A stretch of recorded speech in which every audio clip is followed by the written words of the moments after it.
Bienvenida a toda la gente a un episodio más de La Sociedad del Terror. Mi nombre es Alan García.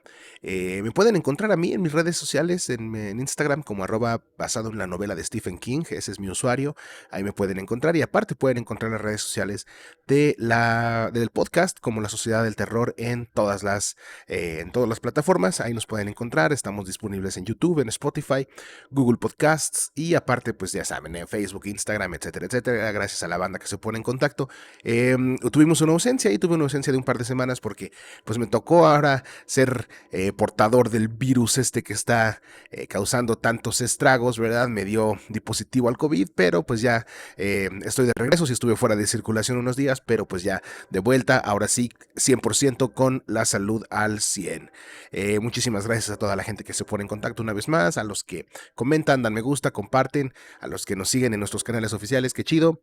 Comienza La Sociedad del Terror, una nueva asamblea en este 2022. Estamos muertos, no está tan muerta porque la serie esta de Corea la acaban de estrenar en Netflix. Así es, esta serie coreana que pues ha tenido mucho éxito, ha tenido una popularidad creciente en los últimos días, en tiempo récord, ¿eh? Así, y el juego del calamar se volvió popular en poco tiempo. Esta va más o menos por ahí. Hay algunos que dicen que pues ya vaticinan que va a venir a destronar esta serie tan famosa, el juego del calamar.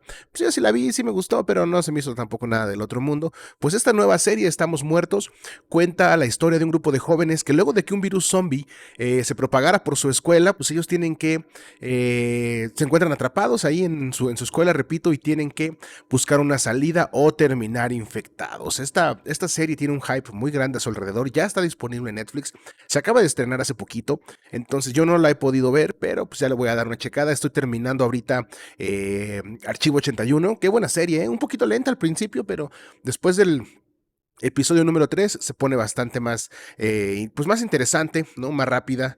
Entonces, pues apenas voy a terminar Archivo 81 y luego sigo con esta, a ver qué tal. Es una de las cartas fuertes del terror en la primera mitad del 2022. Sabemos que ya viene La Masacre de Texas, el remake, que es la carta fuerte de la primera mitad del año. Entonces, pues a ver qué tal, a ver qué tal esta serie de Estamos Muertos. No andaba muerto, andaba de parranda. En Corea, por supuesto. Eight for Silver cambia de nombre y obtiene ya por fin una fecha de estreno.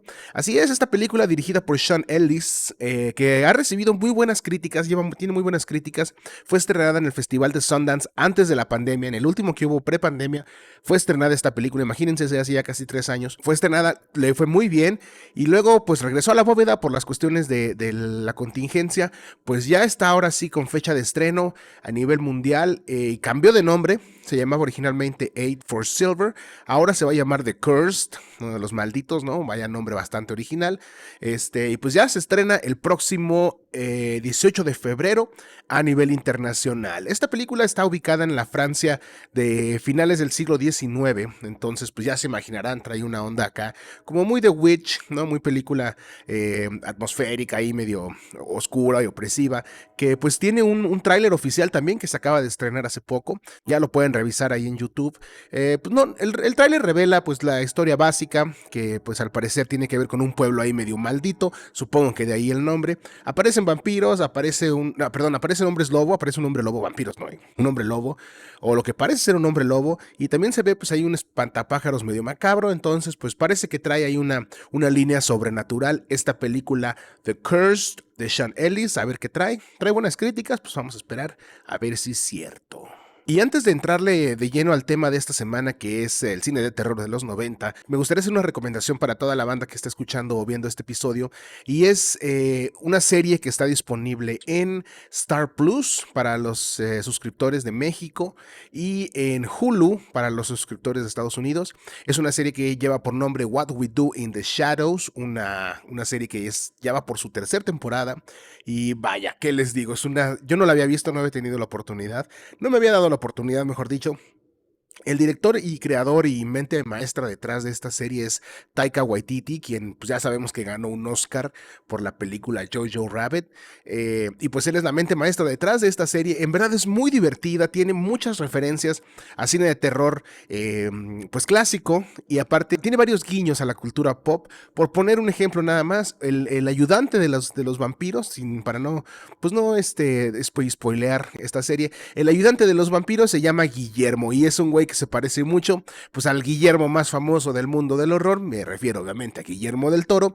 Entonces, pues esta serie tiene varios guiños de ese tipo a el cine de terror de vampiros clásico, y aparte pues es una serie muy divertida, en verdad es hilarante, tiene situaciones muy chistosas. Entonces, si a ustedes les gusta el horror y la comedia, esta es una serie perfecta para ustedes. Vayan a checar What We Do in the Shadows, en verdad está muy divertida. Van 3 temporadas y al parecer no va a terminar pronto. Ojalá que no, porque pues, sí trae bastante. Como hemos podido observar, cada década del cine de terror ha sido un reflejo de la sociedad que vivió en esos entonces, pues esa década, y que fueron los que hicieron las películas, obviamente. Los reflejos, los fenómenos culturales, mejor dicho, que se dieron en cada una de las décadas que hemos revisado, pues eventualmente se vieron reflejados en el cine de terror. Y yo creo que el fenómeno cultural más importante que se dio en los 90, pues fue la masificación del Internet. Entonces, definitivamente ese hecho en particular cambió a la historia del cine de terror, como pues, de manera que en ese momento ni siquiera se podía vislumbrar cómo había cambiado. Pero antes de llegar al advenimiento del Internet, pues sabemos que la primera mitad de los 90 se caracterizó por un cambio en, digamos, la directriz principal del arte. Mientras que en los 80 el exceso fue bastante celebrado, pensemos en la música, por poner un ejemplo, el glam metal, el hair metal, que era pues muy de excesos, ¿no? El maquillaje, los peinados y carros deportivos y etcétera, pues eventualmente les alcanzó llegó una decadencia muy pronta para pues esta parte de la música.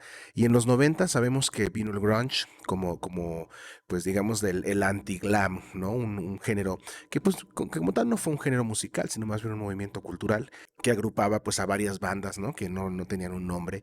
Sabemos que, o sea, desde Alice in Chains, Nirvana, hasta Blind Melon, por ejemplo, pues fueron considerados grunge, y digamos que el rango musical entre estas bandas pues es amplio.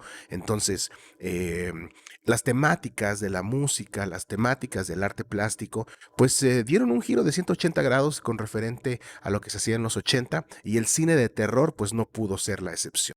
La primera mitad de los 90 dejó estampas muy interesantes en cuanto a cine de terror se refiere. Simplemente en el año de 1990 vieron la luz Misery, un thriller de altísima calidad dirigido por Rob Reiner y protagonizado de manera excepcional por Kathy Bates y James Caan. Sí. Una obra basada obviamente en la novela de Stephen King del mismo nombre, que es una de sus adaptaciones más chingonas, al menos desde mi perspectiva, y que demuestra, sobre todo, creo que uno de los aciertos de esta adaptación es que demuestra que no es necesaria una superproducción para hacer una película de tremenda calidad. Digo, sí es necesario tener buenos actores, como en este caso, y buenas actrices, pero no es necesario así, pues muchísima lana. Esta es una película realizada de manera relativamente sencilla, pero que las actuaciones, la dirección, todo lo que tiene que ver con la fotografía, pues en verdad generan una película muy interesante. Si no han visto Misery, vayan a verla, una película muy buena del año 1990. En ese mismo año también se estrenó Gremlins 2, la nueva generación, secuela de la exitosísima película de 1984, y que en esta ocasión traslada la historia de la familia Peltzer y su peculiar mascota Gizmo a la ciudad de Nueva York, donde pues accidentalmente vuelven a aparecer los Gremlins, pero ahora de una forma muchísimo más delirante. Pues esta es más que una película de terror, en verdad es una película de comedia. Si la primera, digamos que coqueteó con ambos géneros, esta sí de plano es una comedia, pero también tiene algunos guiños al cine de horror, y sobre todo pues tiene una carga visual terrorífica de alguna forma que hace de esta una película muy, pero muy disfrutable en verdad. Ese mismo año también, de 1990, llegó a los cines El Exorcista 3, una cinta escrita y dirigida por William Peter Blatty, que es el director de la película original, y que luego de pues, el superbodriazo que fue El Exorcista 2, esta película vino a reivindicar la saga y miren de qué forma. La cinta gira en torno al teniente William F. Kinderman, quien investiga una serie de extraños asesinatos en Georgetown, la zona de la ciudad de Washington, D.C., donde algunos años atrás el padre Damien Carras expulsara un demonio del cuerpo de una niña de 14 años. Así es, esta película hace referencia a la película original, a la cinta número 1, donde pues sabemos que Regan es poseída. Sin embargo, más allá del plot, la forma en la que el director William Blatty cuenta la historia es por demás magistral. Tiene una escena, para mí uno de los mejores jump scares en la historia del cine, un jump scare muy bien armado, nada que ver con lo que aparece así como en Annabelle y esas cosas, nada que ver. Esto es una película muy bien hecha, muy bien armada, muy bien dirigida, que en verdad da miedo. Llega un punto en el que si estás poniéndole buena atención y estás acá como concentrado en la película, sí te da 2, 3 culo. Sin embargo, la que yo considero que no fue solo la mejor cinta del año, sino una de las mejores de la década, fue una modesta película que salió directo para televisión, basada para variar en una novela de Stephen King y que lleva por nombre It, o eso en América Latina, cinta de 1990, miniserie de 1990, dirigida por Tommy Lee Wallace y protagonizada por Tim Curry en el papel de Pennywise, de una forma muy atinada. Yo creo que él es el mejor Pennywise que ha habido. El de Bill Skarsgård no está mal, pero creo que Tim Curry se lleva las palmas. Pennywise, este payaso bailarín, y que estoy seguro que si usted, querido o querida escucha, creció en la década de los 90, fue de una forma u otra marcado o marcada por este personaje tan cabrón. En particular la escena de la regadera en la que pues sale de ahí ahí va un spoiler, si no estoy seguro que ya la han visto, pero si no la han visto, va un spoiler si se quieren saltar esta parte. La parte en la que sale pues sí, no sé cómo se llama ese agujero, como tarjea, no sé qué. La parte en la que sale el payaso cuando están en las regaderas ahí de la escuela, en verdad, a mí me causó, hasta la fecha de repente como que veo así en el baño y digo, oh, la verga. ¿No? Sé que no existe, pero está tan bien hecha y creo que llegó en el momento adecuado. Creo que es una de esas películas que llegaron en el momento adecuado, se hicieron cuando era el momento de hacerlas y marcaron a toda una generación. Sabemos que hubo un remake hace algunos años, 27 años después, de hecho, que la película original salió el refrito. Sí está bueno, sí tiene cosas interesantes, tiene cosas positivas. El hecho de que haya salido 27 años después, como se supone, ataca Pennywise cada 27 años en el libro, en el canon original, lo hace algo pues, muy interesante, también un toque muy chido. Sin embargo, creo que le falta pues lo que tuvo la película original, ¿no? El sabor, el carácter que tuvo la serie original, que creó uno de los personajes, uno de los íconos de terror más cabrones de la década. Quizás soy nostálgico, no sé, probablemente, pero pues sí, yo me quedo con la versión original. Una característica importante de los 90 en cuanto a cine de terror se refiere fue sin duda la muerte, o al menos hasta ese momento, de la mayoría de las franquicias de renombre. En 1991, la productora New Line Cinema lanzó la que fuera la entrega número 6 de la saga de Pesadilla en la calle del infierno, llamada La muerte de Freddy, la última pesadilla. Y aunque sí cumplió, al menos parcialmente, con el título de la cinta, existe un consenso general entre los que disfrutamos de esta franquicia con respecto a que esta es probablemente una de las peores entregas en el universo Freddy, si no es que la peor, convirtiendo al que pues, en algún momento era un asesino pues, despiadado y de terror, pues, en una especie de payasito de la tele, ¿no? En verdad le dieron en la madre a Freddy Krueger en esta película. En verdad es una de las cintas que vino a destruir de cierta manera la reputación de Freddy. Sin embargo, el mal sabor de boca que dejó esta última cinta vendría a olvidarse al menos un poco con la que oficialmente fue la última entrega original de Pesadilla, antes de que le entrara la ola de los refritos y todo eso. La última cinta oficial de Pesadilla en la calle del infierno fue Wes Craven's New Nightmare, una película de 1994, dirigida obviamente por el gran Wesley Craven, y que iniciaría el movimiento de películas metaconceptuales de terror que terminaría perfeccionando con Scream unos años después, que bueno, ya ahorita vamos a hablar de Scream, pero esta película de la de Freddy's New Nightmare, aunque sí deja un poco a desear, sobre todo el hecho de que Freddy no aparezca durante la primera hora, sino hasta después de los primeros 60 minutos, eso es algo algo que yo hasta la fecha no lo perdono. Sí es una película más interesante. Esta onda de que los personajes de la película sean los actores de las películas anteriores y que Freddy eventualmente venga a atormentarlos en la vida real, etcétera, es una premisa interesante. Sin embargo, creo que sí, no deja de ser una película medio aburrida por momentos, o que si no estás comprometido a verla, eventualmente vas a sacar el celular y te vas a poner a verlo, ¿no? Entonces, digo, en aquel entonces no había celulares, pero ahora pues es una referencia, creo que es válida. Entonces, sí está buena, New Nightmare de Wes Craven. Sin embargo, pues no fue ni siquiera el mejor trabajo de Wes Craven en la década. Ya hablaremos, repito, ahorita más adelante, de Scream. Otra de las populares franquicias de los 80 que vivió varios cambios al inicio de los 90 fue Viernes 13, saga cuyos derechos fueron adquiridos por la New Line Cinema a principios de esta década, con excepción del nombre Viernes 13, porque como les comenté en el episodio pasado, pues estaba en pleito legal, entonces no lo podían usar, y lograron comprar los derechos de Jason, y así lograron que este regresara una vez más a la pantalla grande, y lo hicieron con Jason Goes to Hell, una película de 1993, la primera que no lleva el nombre de Viernes 13, que fue dirigida por Adam Marcus y producida por el mismísimo Sean S. Cunningham, quien es, pues ya sabemos, el controvertido director de la primera entrega. Esta cinta, que sucede años después de la chafísima Jason Takes Manhattan de 1989, aunque tuvo opiniones polarizadas, sí sirvió para asentar las bases de lo que eventualmente sería Freddy vs. Jason de 2003. Hablaremos, cuando lleguemos a esa década, hablaremos de esta película, que no estuvo mala, pero la verdad pues sí quedaron a deber en cuanto a lo que se esperaba de estos dos íconos, por lo que esta cinta, Jason Goes to Hell, pues sirvió, repito, como preámbulo para lo que vendría este enfrentamiento.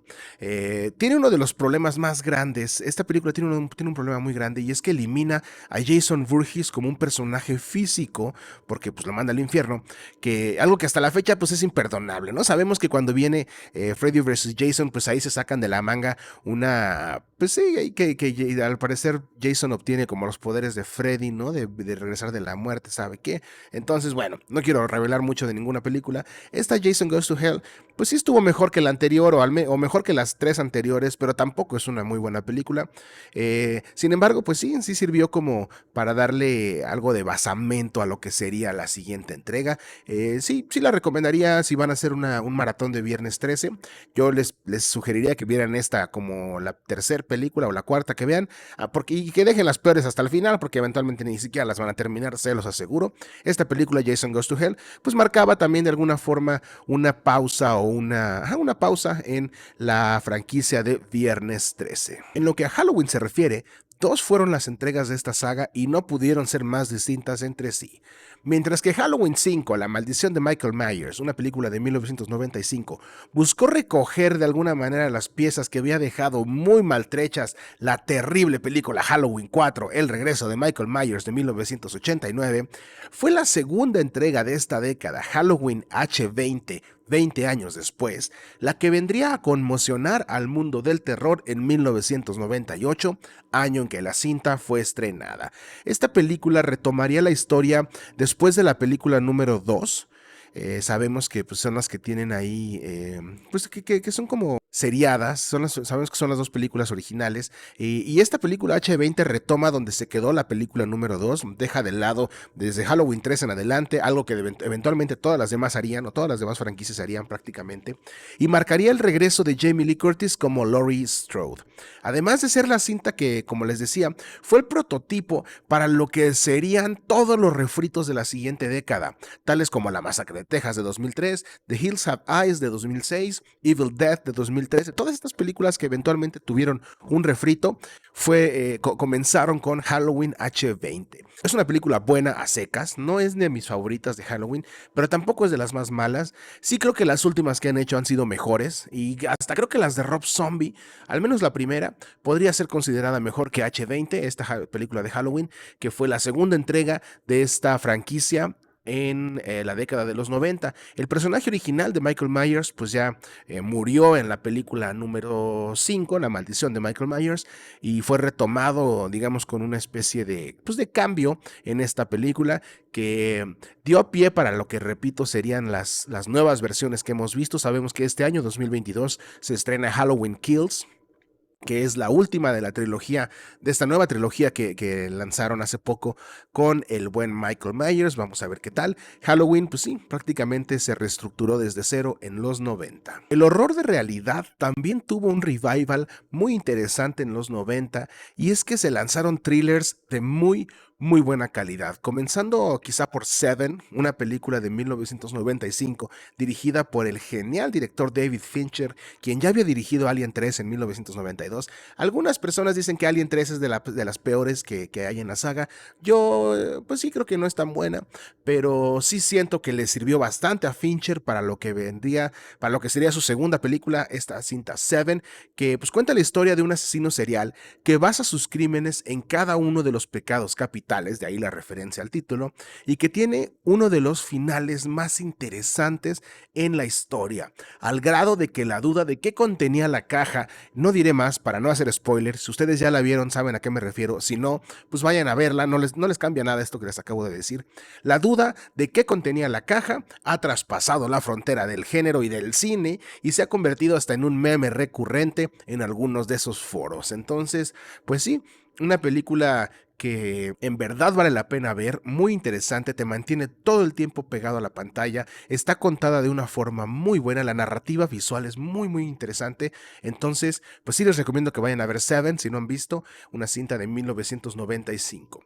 Dentro de lo que se refiere al thriller, obviamente tengo que mencionar a una de las películas más finas que se hayan hecho dentro del cine de terror, y me refiero a la multipremiada The Silence of the Lambs, o El Silencio de los Inocentes para México, El Silencio de los Corderos en España. Una cinta de 1991 dirigida por Jonathan Demme, quien ganaría el Oscar a Mejor Director por esta película de hecho, y que definitivamente es uno de los más importantes despliegues de categoría y dramatismo llevado al horror, con escenas que van de lo perturbador a lo sublime en cuestión de segundos. Además tiene uno de los scores, de los soundtracks más atinados que yo recuerde, y sobre todo unas actuaciones memorables de Anthony Hopkins y Jodie Foster, ambos ganadores del Oscar en sus categorías respectivas por estas películas también, y que pues definitivamente, sin temor a equivocarme, es una película que merece estar en el top 10 de las cintas más interesantes del cine de terror, no solamente de esta década, sino de toda la historia del cine de género. Los 90 vieron también una exposición muy grande a los asesinos seriales, y se convirtieron estos como en una especie de referente de la cultura pop. Sabemos que está el caso, por ejemplo, de los hermanos Menéndez, el caso de O.J. Simpson, que pues, hasta la persecución es una de las más famosas en la historia de la televisión, por supuesto la tristemente célebre masacre de Columbine. Todos estos hechos, repito, eventualmente se verían reflejados en la pantalla. Tenemos el caso del surrealista director David Lynch, que presentó en 1997 la cinta Lost Highway, conocida en México como Por el lado oscuro del camino, que es considerada pionera del llamado neo-horror. Una cinta protagonizada por Bill Pullman y Patricia Arquette, es uno de los thrillers psicológicos mejor logrados en la segunda mitad de los 90, y aunque no es de lo más popular de Lynch, sí es una de sus obras más efectivas, además de tener un soundtrack apabullante. Una película perturbadora y en momentos difícil de ver, por momentos difícil de ver, como mucho de lo que hace David Lynch. Lost Highway es una excelente cinta del excéntrico director norteamericano. Otro David famoso, que también en los 90 tuvo alguna actividad interesante, me refiero obviamente a David Cronenberg, lanzó en 1996 una de las películas de corte experimental o dramático más interesantes en su carrera, y me refiero obviamente a Crash, una cinta conocida en América Latina como Extraños Placeres, y que es probablemente una de sus cintas más enfermas en lo que a los 90 se refiere. Y miren de qué estamos hablando, de David Lynch. Esta película narra la historia de un grupo de personas que experimentan sinforofilia. ¿Qué es la sinforofilia? Pues es una parafilia en la cual la excitación sexual gira alrededor de observar o incluso participar o representar un desastre, tal como un incendio o un accidente de tránsito, siendo este último, los accidentes de tránsito, el hilo conductor de la cinta. Una película muy fuerte y de manufactura impecable. Crash es una obra provocadora que en ocasiones obliga a quitar los ojos de la pantalla. En 1999, David Cronenberg lanzaría también Existence, que pues, es otra de sus cintas más cercanas al horror y que es un muy buen ejemplo del body horror al que nos tiene acostumbrados. Esta película pues tiene ahí un corte de ciencia ficción. Sabemos que él es muy dado a este body horror, repito, este subgénero, bueno, esta característica del horror corporal, así como mucho de tripas y eso. Esta película Existence tiene ahí una temática que tiene que ver con los videojuegos. Si a ustedes les gustan, si ustedes son gamers, pues les va a gustar esta cinta de cómo una desarrolladora de videojuegos eventualmente pues ve su vida en peligro por unas cuestiones ahí que tienen que ver con su trabajo. Es probablemente una de las cintas menos reconocidas de Cronenberg, pero pues fue otro de los trabajos que lanzó en la década de los 90, para ser más exactos, en 1999. La segunda mitad de la década dio inicio con el lanzamiento mundial de Scream, película de 1996 dirigida por Wes Craven y que es, más que otra cosa, una especie de oda, una carta de amor de Wes Craven al género del terror. Cinta protagonizada por Neve Campbell, David Arquette y Courtney Cox, quien ya llevaba varios años siendo Monica Geller en Friends y quiso darle un giro a su carrera apareciendo en una cinta de terror. Scream se convirtió rápidamente en una cinta de culto, y es que la carga tan grande de referencias y sobre todo homenajes a otras películas de terror se logra de manera magistral, gracias al inconfundible toque del gran Wesley Craven. La secuela de Scream, atinadamente titulada Scream 2, también fue dirigida por Wes Craven, es un peliculón, y si la primera entrega es una obra metaconceptual, esta película dice quítate que ahí te voy y logra llevar lo meta a un nivel más alto. Scream llegaría a ser tan prolífica que la última cinta literal se acaba de estrenar hace unas semanas. Yo no la he podido ver, como les decía, me dio el cobijas, entonces pues lo responsable es estar aislado. No he podido ir, no he ido al cine, pero en cuanto tenga oportunidad, en cuanto ya aparezca negativo en las pruebas, lo primero que voy a hacer es lanzarme a ver Scream número 5. Esta es la última entrega, por cierto, la única que no fue dirigida, o que no es dirigida por Wes Craven, quien pues lamentablemente falleció de un tumor cerebral en el 2015. Los 90 también vieron un revival del cine de ciencia ficción más allá de Alien. Body Snatchers, película de 1993 dirigida por el norteamericano Abel Ferrara y que sería el segundo de los 3 remakes que tiene Invasion of the Body Snatchers de 1956, que a su vez está basada en la obra literaria homónima escrita por el gran Jack Finney. Pues nos cuenta una historia donde una especie de vainas llegan a la Tierra, de las cuales surgen copias idénticas de seres humanos con la intención de reemplazar a la raza humana con copias carentes de cualquier sentimiento. Esta premisa de seres de otro planeta que llegan a querer conquistar a la humanidad o reemplazar a la humanidad es muy similar a la que tendría The Faculty o Aulas Peligrosas en español, una cinta de 1998 dirigida por Robert Rodríguez, quien ya había dirigido Del crepúsculo al amanecer, From Dusk Till Dawn, en 1996, una delirante obra de vampiros en medio del desierto, de la que ya he hablado en ocasiones anteriores, y que además fue escrita, esta película de Faculty, Aulas Peligrosas, fue escrita por Kevin Williamson, quien fue guionista de la Scream original y la secuela, la primera secuela. En esta cinta, que es considerada por muchos como un quién es quién en lo que actores juveniles de los 90 se refiere, pues fue protagonizada nada más y nada menos que por Elijah Wood, Josh Hartnett, Clea Duvall, Jordana Brewster, Usher, el cantante Usher, y hasta Salma Hayek son el espectacular roster de esta película de terror juvenil que cuenta como una extraña criatura se apodera del cuerpo de uno de ellos, uno de los chavos estos de la preparatoria Harrington en el estado de Ohio, quien eventualmente buscará que todos y todas sus compañeras sean también poseídas por el extraño ser, una especie de cefalópodo del espacio. Esta cinta pues tiene obvias referencias a The Thing de 1982, gozó de un sorprendente éxito comercial y que hasta la fecha sigue siendo llamar la atención, alcanzó el estatus de película de culto muy rápido. Especies, cinta de 1995 dirigida por Roger Donaldson, es también una muy buena cinta de horror sci-fi que cuenta la historia de Seal, una extraña criatura resultado de la modificación genética que un laboratorio gubernamental había realizado al ADN humano, combinándolo con el ADN de una criatura desconocida. Este ADN y las instrucciones para combinarlo, pues fueron recibidas nada más y nada menos de parte de interlocutores del espacio. Así es, de aliens. Eventualmente, SEAL mostrará cualidades superiores a las humanas en prácticamente todo, incluyendo la capacidad de brutalidad. Una película que contó con el trabajo del extraordinario ilustrador H.R. Giger, creador entre muchos otros del diseño original del Xenomorph de Alien, alcanzaría 3 secuelas más, aunque la segunda de la saga, estrenada en 1998, es la única que a mi parecer logra un balance positivo en cuanto a resultados se refiere. Ya las otras películas, de plano, mejor ni las chequen. Especies, buena opción de cintas sci-fi de terror de los 90. En el año de 1999, justo antes de terminar la década y el milenio, fueron estrenadas 2 cintas que para mí son de las mejores, no nada más de esos años, sino en general. Y me refiero a El Sexto Sentido, película de M. Night Shyamalan, como les decía, estrenada en el 99, y la estremecedora The Blair Witch Project, o El Proyecto de la Bruja de Blair, también estrenada en 1999.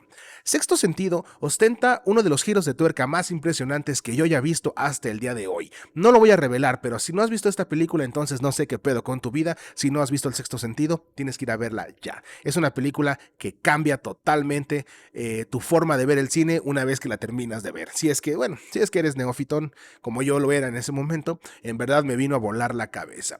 Mientras que El Proyecto de la Bruja de Blair, por otro lado, fue una cinta que logró llegar más allá, creando una campaña de marketing muy especial, valiéndose del formato del found footage y sugiriendo que se trataba de un metraje real.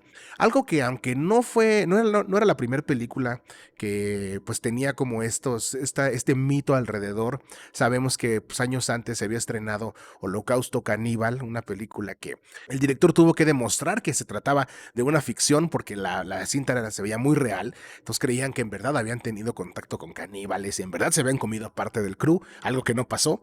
Entonces esa campaña de marketing pues fue muy similar a la que hizo el proyecto de la Bruja de Blair, retomando, repito, este formato del metraje encontrado, que tiene este formato documental y que va construyendo de una manera muy efectiva una historia sobrenatural con una carga ocultista muy grande que te va poniendo los pelos de punta y que tiene también, que igual que El Sexto Sentido, tiene un clímax que te dejará marcado permanentemente. En verdad, El Proyecto de la Bruja de Blair es una cinta muy buena, tuvo algunas secuelas que no valen la pena. Esta película original creo que es uno de esos garbanzos de a libra, una película que no se puede volver a hacer, un remake no tendría sentido, o al menos de que le cambien la historia, lo cual pues no tendría sentido, que creo que ha envejecido muy bien. Si ustedes ven el día de hoy El Proyecto de la Bruja de Blair, sigue dando miedo, y que yo en lo personal considero es quizá mi película favorita de los 90. La parte más notable que los 90 dejaron como herencia al género fue tanto de forma como de fondo.